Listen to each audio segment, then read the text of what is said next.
আল্লাহ রসুলের জন্মের উপর ইনশাআল্লাহ। আল্লাহ রসুলের দাদা ছিলেন আব্দুল মুত্তালিব। আব্দুল মুত্তালিবের 10 জন সন্তান ছিল। তার মধ্যে সবচেয়ে বড় ছিলেন হারেস, আর সবচেয়ে ছোট ছিলেন আব্দুল্লাহ।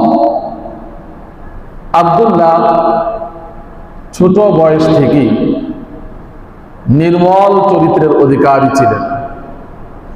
নিষ্কলুষ, নির্ভেজাল, সুন্দর চরিত্রের অধিকারী ছিলেন ছোট বয়স থেকে, যার কারণে আরবের বিভিন্ন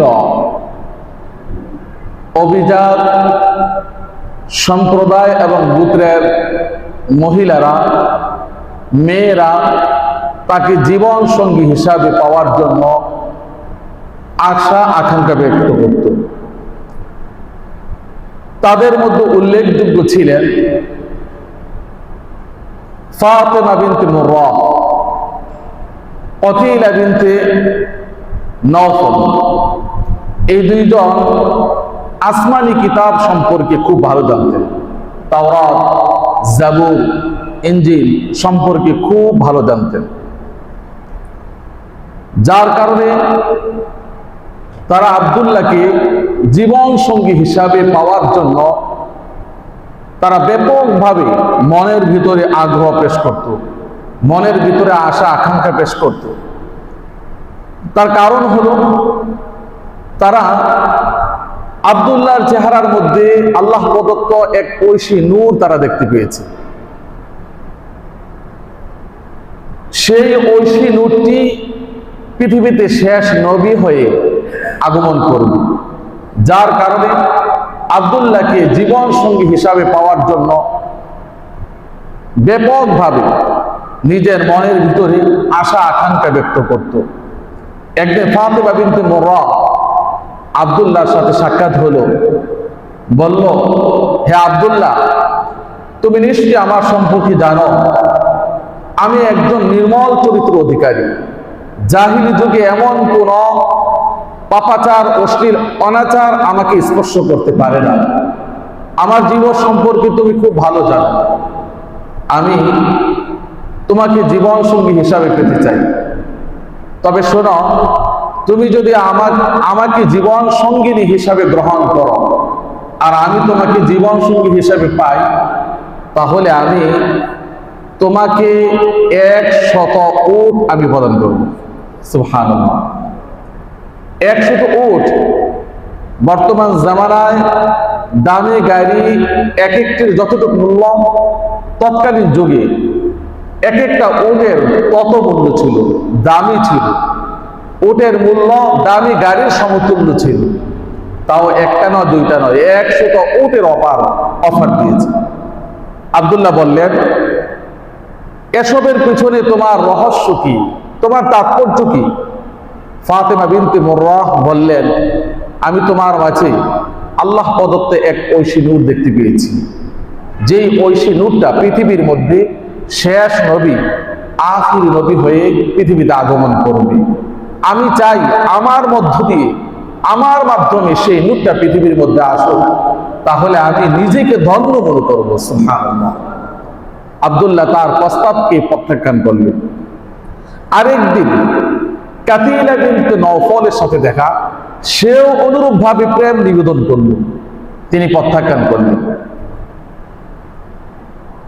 আব্দুল্লাহর বয়স যখন, বিবাহের বয়সে যখন তিনি উপনীত হলেন, তখন দাদা আব্দুল মুত্তালিব আরবের সবচেয়ে সম্ভ্রান্ত বংশ, অভিজাত বংশ বনু জোহরার ওয়াহাব ইবনে আব্দে মানাফের কন্যা আমিনার সাথে বিবাহ বন্ধন আবদ্ধ করে দিলেন। সুবহানাল্লাহ।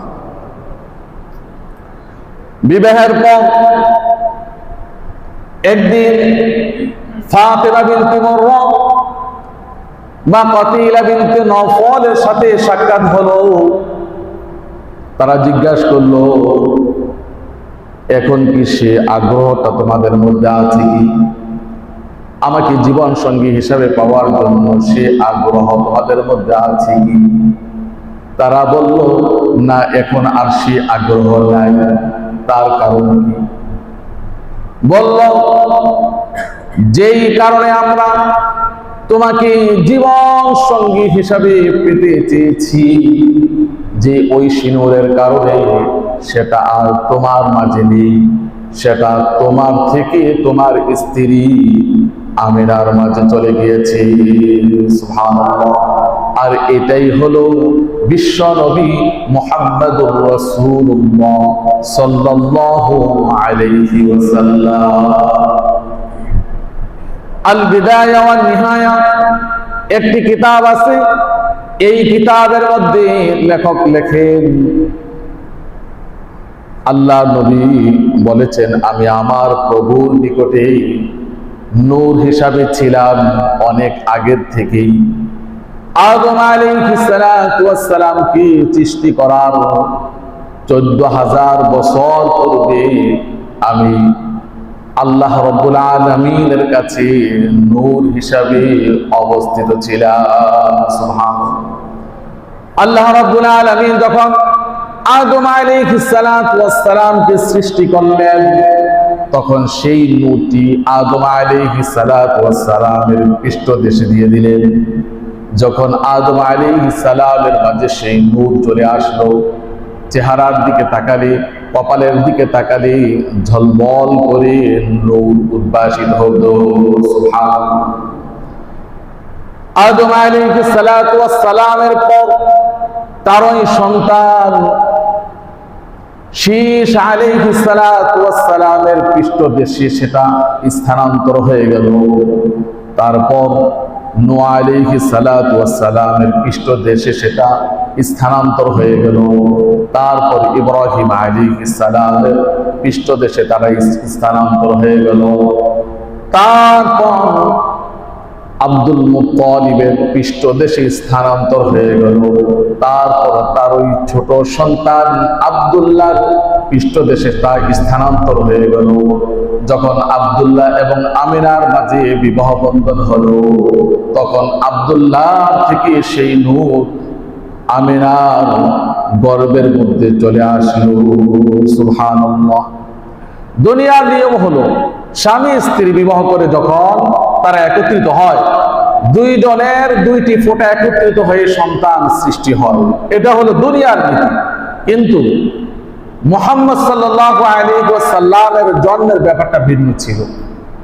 যখন আব্দুল্লাহ এবং আমিনা দুইজন যখন বিবাহ করে, তাদের বাসর রাত হলো।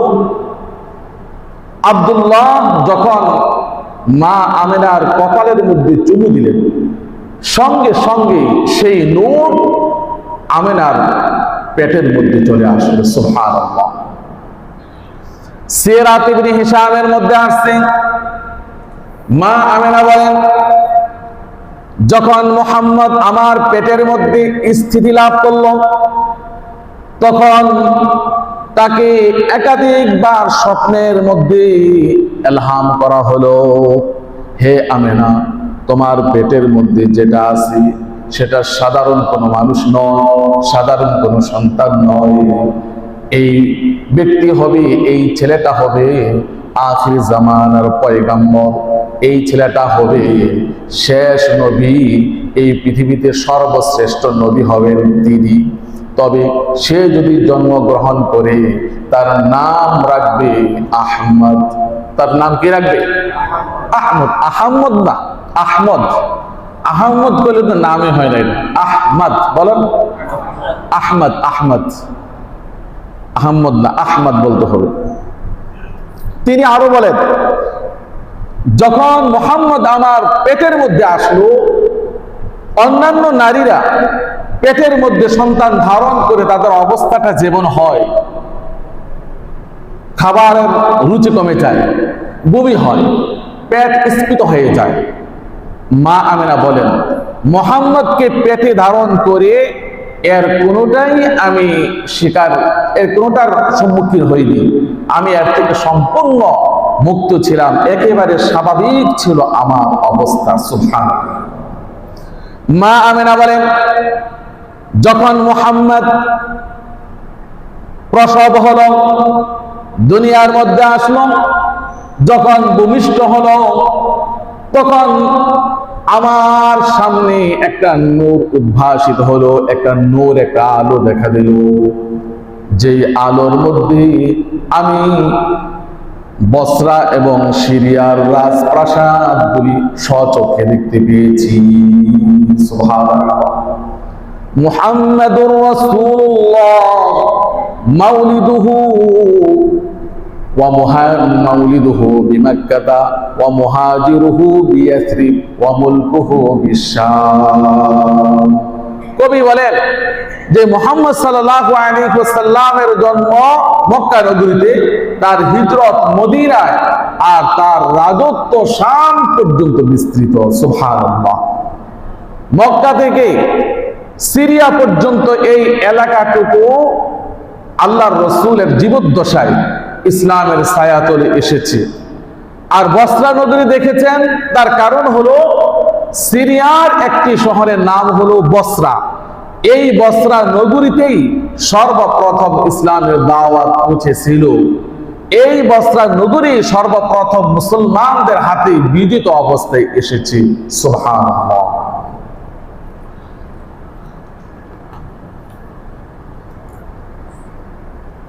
আল্লাহর রাসূল যখন জন্মগ্রহণ করেন, আল্লাহর রাসূলের এক সাহাবী, মহিলা সাহাবী ফাতেমা বিনতে আব্দুল্লাহ, তিনি বলেছেন, আমি তখন আমিনার ঘরে ছিলাম। আল্লাহর রাসূল যখন জন্মগ্রহণ করলেন, তখন আমি দেখলাম ঘরটা আলোয় আলোয় ভরপুর হয়ে গেল।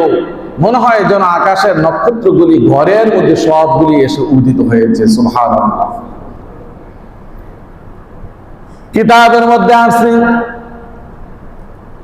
শয়তান উচ্চ স্বরে কান্নাকাটি করতে লাগলো। আল বিদায়া ওয়ান নিহায়া কিতাবের মধ্যে আছে, শয়তান 4টি জায়গার মধ্যে উচ্চ স্বরে চিৎকার করে, চিল্লিয়ে চিল্লিয়ে চিৎকার করেছে, গলা ফাটিয়ে চিৎকার করেছে। 1 নম্বর জায়গা হলো যখন আদম আলাইহিস সালাতু ওয়াস সালামকে সেজদা দেওয়ার জন্য আল্লাহ তাআলা বলেছিলেন, কিন্তু সে সেজদা করলো না। আল্লাহ তাআলা তার উপর লানত দিয়েছেন। যখন লানত দিয়েছেন, অভিশাপ দিয়েছেন, তখন শয়তান উচ্চ সুরে গলা ফাটিয়ে চিৎকার দিয়ে উঠল। 2 নম্বর জায়গা হলো শয়তানকে যখন অভিশাপ দিয়ে আল্লাহ রাব্বুল আলামিন জান্নাত থেকে পৃথিবীর মধ্যে পাঠিয়ে দিয়েছেন, তখন শয়তান উচ্চ স্বরে চিৎকার দিয়ে উঠেছে। 3 নম্বর জায়গা হলো যখন আল্লাহর নবী বিশ্বনবী মুহাম্মদুর রাসূলুল্লাহ সাল্লাল্লাহু আলাইহি ওয়াসাল্লাম জন্মগ্রহণ করলেন, তখন শয়তান উচ্চ স্বরে চিৎকার দিয়ে উঠেছে। 4 নম্বর হলো যখন কোরআনুল কারীমের মধ্যে সূরাতুল ফাতিহা অবতীর্ণ হয়েছে, তখন শয়তান উচ্চ স্বরে চিৎকার দিয়ে উঠেছে। শয়তান এই দুনিয়ার মধ্যে আসার পর আসমানের গোপন তথ্য সংগ্রহ করার জন্য সেই 7ম আকাশ পর্যন্ত উঠতে পারত, যেতে পারত। কিন্তু ঈসা আলাইহিস সালাতু ওয়াস সালাম যখন জন্মগ্রহণ করেন, তখন 4র্থ আসমানের উপর ওঠা তার জন্য নিষেধ হয়ে যায়। আল্লাহর নবী যখন জন্মগ্রহণ করেন, তখন সব আসমানের দরজাগুলি তার জন্য বন্ধ হয়ে যায়। এখন চেষ্টা করলেও সে আসমানে উঠতে পারে না। আসমানে যখন ওঠার জন্য চেষ্টা করে, তখন তাকে উল্কা পিণ্ড নিক্ষেপ করে বিতাড়িত করে দেওয়া হয়। আল্লাহর নবী যখন জন্মগ্রহণ করেন, তখন শয়তানের জন্য সব আসমানে ওঠা নিষিদ্ধ হয়ে যায়, তার জন্য একেবারে নিষিদ্ধ হয়ে যায়। আল্লাহর রাসূল যেদিন জন্মগ্রহণ করেন, ওই দিন ওই সময়ে পারস্য সম্রাট কিসরার রাজপ্রাসাদের মধ্যে এমন ভূকম্প শুরু হয়েছে, সঙ্গে সঙ্গে সেই রাজপ্রাসাদ থেকে 14টি গম্বুজ ভেঙে চুরমার হয়ে যায়। সুবহানাল্লাহ। পারস্য ছিলেন হাজার হাজার বছর পূর্বে জালানে একটি অগ্নিকুণ্ড ছিল। যেই অগ্নির আগুনের পূজা করত আগুন পূজারীরা, আল্লাহর নবী যেদিন জন্মগ্রহণ করেছে সঙ্গে সঙ্গে ওই অগ্নিকুণ্ডটি নির্বাপিত হয়ে গেছে, নিভে গেছে। সুবহানাল্লাহ। আরবের মধ্যে সাদা নামক একটি নদী ছিল, ওই নদীর মধ্যে পানি প্রবাহিত হচ্ছে, পানি প্রবাহিত হচ্ছে। আল্লাহর নবীর যখন জন্ম হয়েছে সঙ্গে সঙ্গে নদীর পানিগুলি শুকিয়ে গিয়েছে। সুবহানাল্লাহ। এই সমস্তগুলি ছিল রোম পারস্য সাম্রাজ্যের পতনের একটি চিহ্ন, একটি ইঙ্গিত ছিল এগুলি। আল্লাহর নবীর জন্মের সময় এক ইহুদি আরবের মধ্যে এসেছে ব্যবসা করার জন্য। আল্লাহর নবী যেদিন জন্মগ্রহণ করেছেন ঠিক ওই দিন সকাল বেলায় সে কুরাইশদের কাছে এসে বলতে লাগলো যে আজকে কি তোমাদের মধ্যে কোনো সন্তান জন্মগ্রহণ করেছে? কুরাইশরা বলল, না, জানি না তো। সে বলল, না, দেখো, আজকে একটা সন্তান জন্মগ্রহণ করেছে তোমাদের মাঝে, আরবের মধ্যে জন্মগ্রহণ করেছে, যে আখিরি নবী হবে, যে এই পৃথিবীর মধ্যে সর্বশেষ নবী হবে, তারপরে কোন নবী পৃথিবীর মধ্যে আসবে না। খোঁজ করে দেখো। কুরাইশরা অনুসন্ধান করে দেখল আব্দুল মুত্তালিবের ছোট সন্তান, মরহুম সন্তান আব্দুল্লাহর ঘরে একটা সন্তান জন্মগ্রহণ করেছে। এই সংবাদ যখন ইহুদিকে জানানো হলো, ইহুদি আসলো, আর ইহুদি বলল আখির নবী যে হবে তার প্রমাণ হলো তার দুই কাঁধের মাঝে একটা মোহরে নবুয়ত থাকবে। কুরাইশরা তাকে সংবাদ দিল, হ্যাঁ, একজন সন্তান জন্মগ্রহণ করেছে। ওই ইহুদি ওই সন্তানটাকে দেখার জন্য আসলো, দুই কাঁধের মাঝে মোহরে নবুয়ত দেখে ইস্কুতে একটা গোস্তের টুকরা, মানে মোহরে নবুয়ত, এটা দেখি সঙ্গে সঙ্গে সে বেহুশ হয়ে গেল। যখন হুশ আসলো, মানুষ জিজ্ঞাসা করলো এটা বেহুশ হওয়ার কি? সে বলল চিৎকার করে, বনি ইসরায়েলদের থেকে চিরতরে নবীর দরজা, আগমনের দরজা বন্ধ হয়ে গেছে। তার মানে হলো ইহুদিরা সব সময় আশা আকাঙ্ক্ষা করত যে শেষ নবীও তাদের বংশ থেকে আসবে। পৃথিবীতে যত নবী আসছে মাত্র কয়েকজন নবী রাসূল ছাড়া সব নবী বনি ইসরায়েলদের থেকে এসেছে। তাদের আশা ছিল শেষ নবীও বনি ইসরায়েল থেকে আসবে, এই আশা লালন করছে তারা মনের ভিতরে। কিন্তু দেখা গেল শেষ নবী তাদের বংশ থেকে না এসে ইব্রাহিমী ইসমাইলি বংশ থেকে এসেছে, যার কারণে তারা হতাশাগ্রস্ত হয়ে গেছে। হতাশাগ্রস্ত হয়ে তারা শেষ নবী এবং শেষ নবীর উম্মতের শত্রুতে পরিণত হয়ে গেল। শেষ নবী বনি ইসরায়েলদের থেকে না এসে ইব্রাহিমী ইসমাইলি বংশ থেকে এসেছে। তার কারণ কি? তার কারণ হলো ইব্রাহিম আলাইহিস সালাম এবং তার সন্তান ইসমাইল, এই দুইজন যখন কাবা ঘর নির্মাণ করলেন, কাবা ঘর নির্মাণ করে আল্লাহ রাব্বুল আলামিনের কাছে কয়েকটি দোয়া করেছিলেন, যেই দোয়াগুলি আল্লাহর কাছে কবুল হয়েছে। একটি দোয়া করেছিলেন, রব্বানা ওয়াজআলনা মুসলিমাইনি লাকা ওয়া মিন যুররিয়াতিনা উম্মাতান মুসলিমাতান লাক।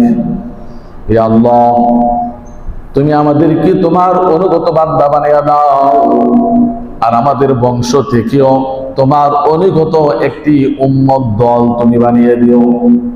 আরেকটি দোয়া করেছিলেন, রব্বানা ওয়াবআথ ফীহিম রাসূলান মিনহুম ইয়াতলু আলাইহিম আয়াতিকা ওয়া ইউআল্লিমুহুমুল কিতাবা ওয়াল হিকমা ওয়া ইউযাক্কিহিম ইন্নাকা আনতাল আজিজুল হাকীম। হে আমাদের প্রতিপালক, আমাদের বংশ থেকে তোমার অনুগত যে দলটি বানাবে, সেই দলের মধ্যে তাদের মধ্য থেকে একজন রসূল তুমি পাঠিয়ে দিও, যে রসূল তাদেরকে আপনার আয়াত সমূহ তেলাওয়াত করে শোনাবে, তাদেরকে আত্মশুদ্ধি করবে, তাদেরকে হিকমত শিক্ষা দিবে। তাদের এই দোয়া আল্লাহ রাব্বুল আলামিনের কাছে কবুল হয়ে গেছে, যার ফলশ্রুতিতে আল্লাহ রাব্বুল আলামিন শেষ নবীকে ইব্রাহিম ইসমাইল বংশের মধ্যে পাঠিয়ে দিয়েছে। সুবহানাল্লাহ। আল্লাহর রসুল যেদিন জন্মগ্রহণ করেছেন তার জন্মটা রক্তপাতহীন ছিল, রক্তপাতহীন ছিল। খতনাকৃত অবস্থায় তিনি পৃথিবীর মধ্যে এসেছেন।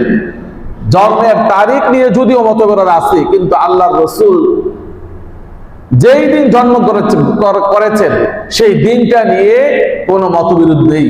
আল্লাহর রসুল সোমবার দিন সুবহ সাদিকের সময় তিনি জন্মগ্রহণ করেছেন। আল্লাহর রসুলের জন্মতে তার দাদা আব্দুল মুত্তালিব দারুণ ভাবে খুশি হয়ে যান। সুবহানাল্লাহ। আল্লাহর রসুলের 9 জন চাচা ছিল, তার মধ্যে 5 জন চাচা তারা আল্লাহর রসুলের নবুয়ত লাভের পূর্বে অথবা আল্লাহর রসুলের জন্মের পূর্বে এই দুনিয়ার থেকে চলে গেছে। তার মধ্যে থাকে আর 4 জন। এই 4 জন আবার 3 ভাগে বিভক্ত। তাদের মধ্যে কেউ আল্লাহর রসুলের প্রতি ঈমান এনেছেন, যেমন হযরতে হামজা রাদিয়াল্লাহু তাআলা আনহু, হযরতে আব্বাস রাদিয়াল্লাহু তাআলা আনহু আল্লাহর রসুলের প্রতি ঈমান এনেছেন। আবার কেউ আছে আল্লাহর রসুলকে সাহায্য সহযোগিতা করেছেন কিন্তু ঈমান আনেন না, যেমন আবু তালিব ঈমান আনেন না। আবার কেউ আছে আল্লাহর রসুলের প্রতি ঈমান আনেনি এবং সাহায্য সহযোগিতাও করেনি, বরং সারাটা জীবন আল্লাহর রসুলের বিরোধিতা করেছে, যেমন আবু লাহাব। নাম কি? আবু লাহাব সারাটা জীবন আল্লাহর রসুলের বিরোধিতা করেছে। অথচ এই আবু লাহাব আল্লাহর রসুলের জন্মে সবচাইতে বেশি খুশি হয়েছে। যখন আবু লাহাবের দাসী সুয়াইবা এসে বলল যে আপনার তো একদম ভাতিজা হয়েছে, আপনার একদম ভাতিজা হয়েছে, তখন আবু লাহাব বলল তুমি একটা খুশির সংবাদ আমাকে জানিয়েছ, এই খুশিটা আমি কিভাবে ব্যক্ত করি? তোমাকে এই খুশির পরিবর্তে কি দিতে পারি? যাও, আজ থেকে আমি তোমাকে আজাদ করে দিলাম। সুবহানাল্লাহ। আজ থেকে তোমাকে আজাদ করে দিলাম।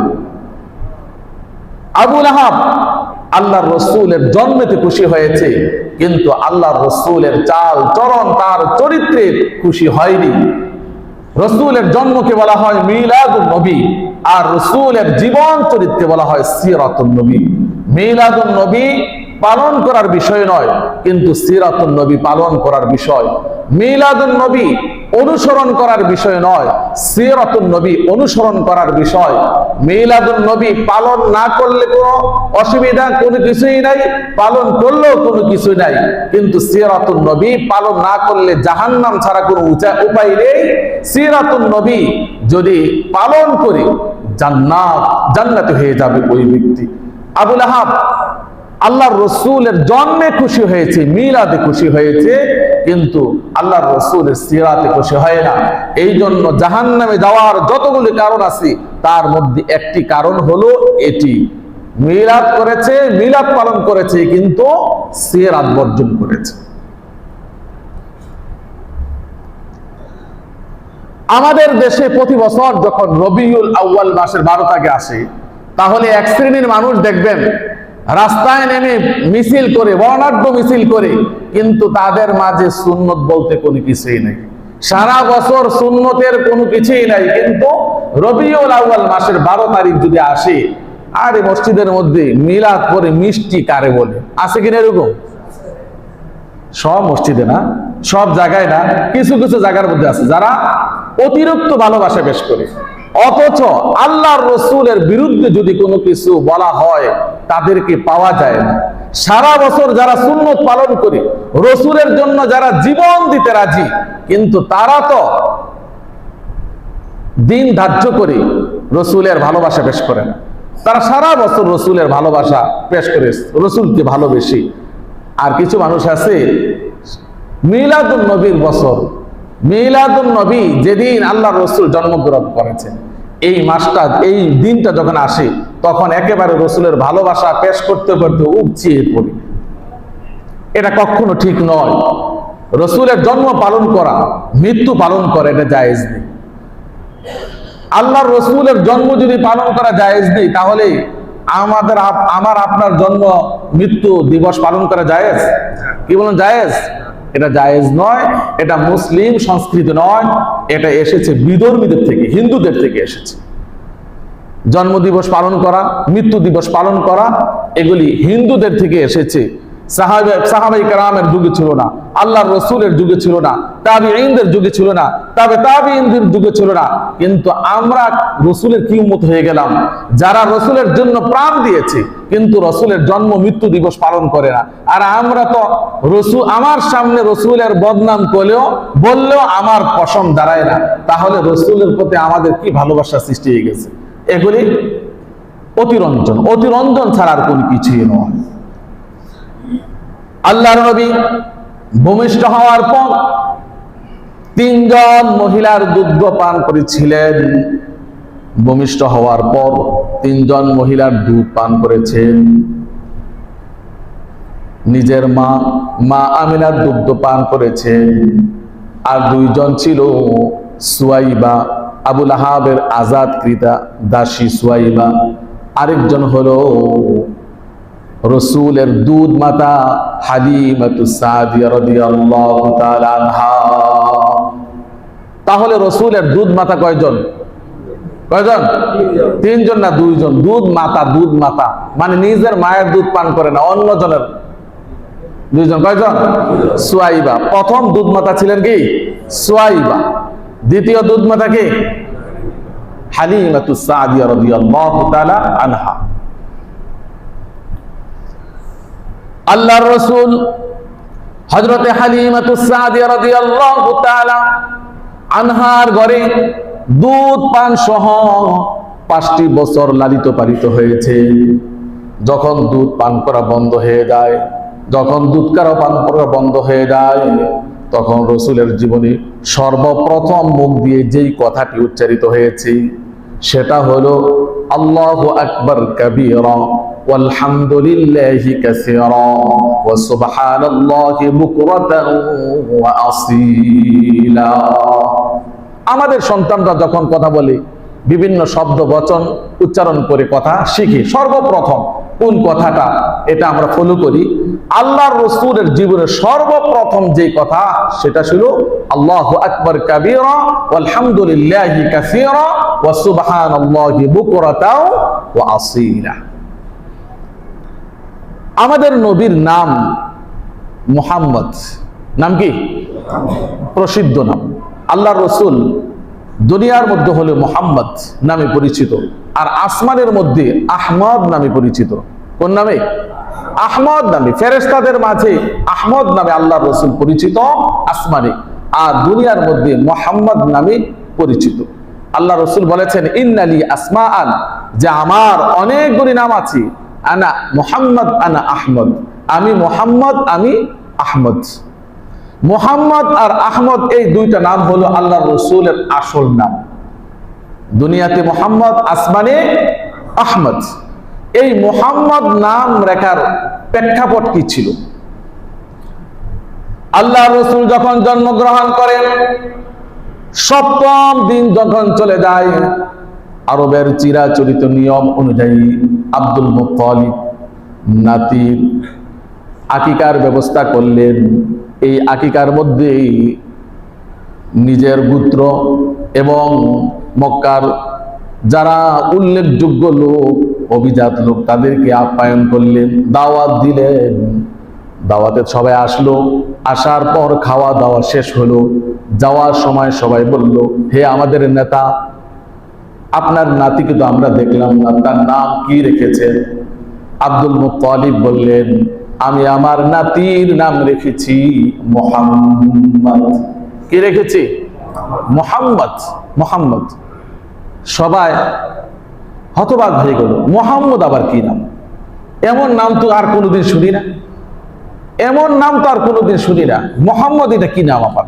তার কারণ হলো তৎকালীন যুগে প্রচলন ছিল, যেহেতু তারা দেব দেবীর পূজা করত, তাদের সন্তান যখন জন্মগ্রহণ করত তখন বিভিন্ন দেব দেবীর নামে তাদের সন্তানের নাম রাখত। মুহাম্মদ নামটা তাদের কাছে আনকমন হয়ে গেল, অপ্রচলিত। এই জন্য তারা হতবাক হয়ে গেল। সিরাতের কিতাবের মধ্যে আসছে মুহাম্মদ সাল্লাল্লাহু আলাইহি সাল্লামের নাম মুহাম্মদ রাখার আগে আরো তিনজন ব্যক্তির নাম ছিল মুহাম্মদ। এই তিন ব্যক্তি একদিন এক ইহুদি পণ্ডিতের কাছে আসলো। ইহুদি পণ্ডিত বলল যে শেষ জমানায় একজন লোক আসবে যার নাম হবে মুহাম্মদ, সে আখিরি নবী হবে, আখিরি পয়গাম্বর হবে। তখন ওই তিন ব্যক্তি মনে মনে আশা করলো আমাদের সন্তান যদি জন্মগ্রহণ করে তাহলে বরকতের জন্য আমরাও আমাদের সন্তানের নাম রাখবো মুহাম্মদ। সুবহানাল্লাহ। এই জন্য তারা তাদের সন্তানের নাম রাখছে মুহাম্মদ বলে।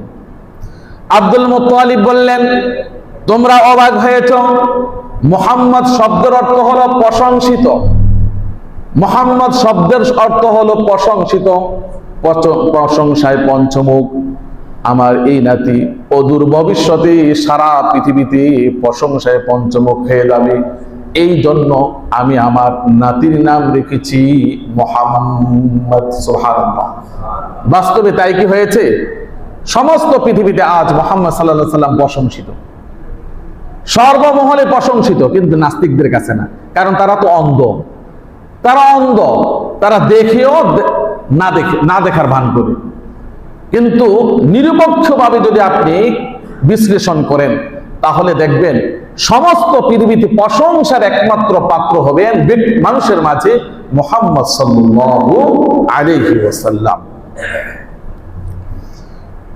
আল্লাহর নবীর সন্তানরা যখন এক এক করে ইন্তেকাল করতে লাগলো, আরবের কাফের মুশরিকরা আল্লাহর নবীকে বিভিন্ন ভাবে কষ্ট দিতে লাগলো, বলতে লাগলো মুহাম্মদ নির্বংশ হয়ে যাচ্ছে, মুহাম্মদ মারা গেলে তাকে ডাকার মতো কোনো লোক থাকবে না, তার এই ধর্ম প্রচার করার মতো কোনো লোকও থাকবে না, সে তো নির্বংশ হয়ে গেছে।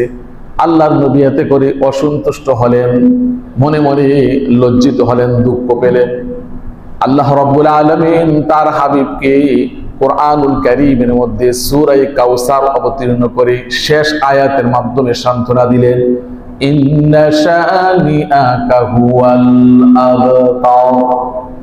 আপনার প্রতি বিদ্বেষ পোষণকারীরাই নির্বংশ হয়ে যাবে, আপনার প্রতি বিদ্বেষ পোষণকারীরাই নির্বংশ হয়ে যাবে, আপনি নির্বংশ হবেন না। ওয়া রাফা'না লাকা যিকরাক, আমি আপনার সম্মানকে সুউচ্চ করে দিয়েছি। বাস্তবে দেখা যায় যারা আল্লাহর রাসূলকে নির্বংশ হয়ে যাবে বলে গালি দিয়েছিল, কষ্টের কথা বলেছিল, তারাই নির্বংশ হয়ে গেছে। আবু লাহাব, উতবা, সাইবা নামে কোন ব্যক্তি পৃথিবীর মধ্যে নাম আছে? কারো আছে? কারো নাম নেই। কিন্তু মুহাম্মদ সাল্লাল্লাহু আলাইহি সাল্লামের এই নামটা মানুষের বরকতের জন্য, কারো কারো এরকম আছে সন্তান তিনটার নামে মুহাম্মদ রেখে দিয়েছে, বরকতের জন্য তার নাম মানুষ রাখে। যারা নির্বংশ হয়ে যাবে বলে গালি দিয়েছে তারা নির্বংশ হয়ে গেছে, কিন্তু মুহাম্মদ সাল্লাল্লাহু আলাইহি ওয়াসাল্লাম নির্বংশ হননি। তিনি কিয়ামত পর্যন্ত তার নাম চলতে থাকবে, তিনি সকলের অন্তরের মধ্যে জীবিত থাকবেন। সুবহানাল্লাহ। মুহাম্মদ সাল্লাল্লাহু আলাইহি ওয়াসাল্লামের আরেকটি নাম ছিল আহমদ। দুইটি নামে প্রসিদ্ধ বলছি। প্রথম মুহাম্মদ সাল্লাল্লাহু আলাইহি ওয়াসাল্লামের নামের প্রেক্ষাপট জানলাম, এখন আহমদ নামের প্রেক্ষাপট। আহমদ নামের প্রেক্ষাপট হলো মুহাম্মদ সাল্লাল্লাহু আলাইহি ওয়াসাল্লাম যখন মা আমিনার গর্ভে আসলেন তখন একাধিকবার আল্লাহ রাব্বুল আলামিন ইলহামের মাধ্যমে জানিয়ে দিয়েছেন, তোমার গর্ভ থেকে যে সন্তানটা জন্ম হবে এই সন্তানের নাম তুমি পৃথিবীতে আসলে তার নাম রাখবে আহমদ। আহমদ শব্দের অর্থ হলো অধিক প্রশংসাকারী। আহমদ শব্দের অর্থ কি? অধিক প্রশংসাকারী। তার মানে পৃথিবীর মধ্যে সবচাইতে বেশি প্রশংসা করেছেন আল্লাহর নবী, এই জন্য আল্লাহ তাআলা তার নাম আহমদ নামে ভূষিত করেছেন। সুবহানাল্লাহ। আল্লাহ রাব্বুল আলামিন কুরআনুল কারীমের মধ্যে ঈসা আলাইহিস সালাতু ওয়াস সালামকে বলে দিয়েছেন, আপনি আপনার উম্মতকে বলে দেন, ইয়া বানি ইসরাঈল, হে বনি ইসরাঈলরা, ইন্নী রাসূলুল্লাহি ইলাইকুম মুসাদ্দিকাল লিমা বাইনা ইয়াদাইহি মিনাত তাওরাত। আমি তোমাদের কাছে একজন আল্লাহর রাসূল, আমি আমার পূর্ববর্তী তাওরাত কিতাবকে সত্যায়িত করি। আর আমি তোমাদেরকে একটা রসুলের সুসংবাদ দিচ্ছি, যিনি আমার পরে আসবেন, তার নাম হবে ইসমুহু আহমদ, তার নাম হবে আহমদ। নাম কি? আহমদ। আহমদ শব্দের অর্থ হলো অধিক প্রশংসা করি। আল্লাহর নবী অধিক প্রশংসা করেছেন আল্লাহ রাব্বুল আলামিনের। হাদিসের মধ্যে আসছে সাহাবায়ে কেরাম আল্লাহর রাসূলকে বললেন, ইয়া রাসূলুল্লাহ, আপনি কখন থেকে নবুয়ত পেয়েছেন? কখন থেকে আল্লাহর কাছে আপনি নবুয়তের স্বীকৃতি পেয়েছেন? আল্লাহ নবী বললেন, আদম বাইনার রূহি ওয়াল জাসাদি, যখন আদম আলাইহিস সালাম রূহ এবং শরীরের মাঝে মিশ্রিত ছিলেন, তার মানে আদম আলাইহিস সালাম যখন আসেন না, তখন থেকেই আল্লাহ রাব্বুল আলামিন আমাকে নবী বানিয়ে পৃথিবীতে পাঠাবেন এই পরিকল্পনা করে রেখেছেন। সুবহানাল্লাহ। তাফসীরের কিতাবের মধ্যে আসছে, এই আয়াতের তাফসীরের মধ্যে আসছে, আল্লাহ রাব্বুল আলামিন আদম আলাইহিস সালাতু ওয়াস সালামকে সৃষ্টি করার বহু পূর্বে মুহাম্মদ সাল্লাল্লাহু আলাইহি ওয়াসাল্লামের আত্মাটা তিনি সৃষ্টি করেছেন। এই আত্মাটা ন্যূনতম 12,000 বছর আল্লাহর আরশকে ঘুরে ঘুরে তাওয়াফ করেছেন আর আল্লাহর প্রশংসা করেছেন। এত বেশি প্রশংসা পৃথিবীর কোনো মানুষ করতে পারে না। এত বেশি আল্লাহর প্রশংসা কোনো নবী, কোনো রাসূল করতে পারে না, একমাত্র মুহাম্মদ সাল্লাল্লাহু আলাইহি ওয়াসাল্লাম করেছেন। এই জন্য আল্লাহ রাব্বুল আলামিন মায়ের গর্ভে থাকা অবস্থায় মাকে বারবার ইলহাম করে জানিয়ে দিয়েছেন, যখন তোমার সন্তান পৃথিবীর মধ্যে আসবে, তখন তুমি তার নাম রেখে দিবে আহমদ। সুবহানাল্লাহ। তার নাম রেখে দিবে আহমদ। মুহাম্মদ আর আহমদ, এই দুইটা নাম আল্লাহ রাব্বুল আলামিন নিজে ইলহাম করে দিয়েছেন, তার নাম রাখো। সে অধিক প্রশংসিত আর অধিক প্রশংসাকারী। সুবহানাল্লাহ। যিনি অধিক প্রশংসা করেছেন তিনি অধিক প্রশংসিত হয়ে গেছেন। যিনি আল্লাহর বেশি ইবাদত করবেন সে আল্লাহর কাছে বেশি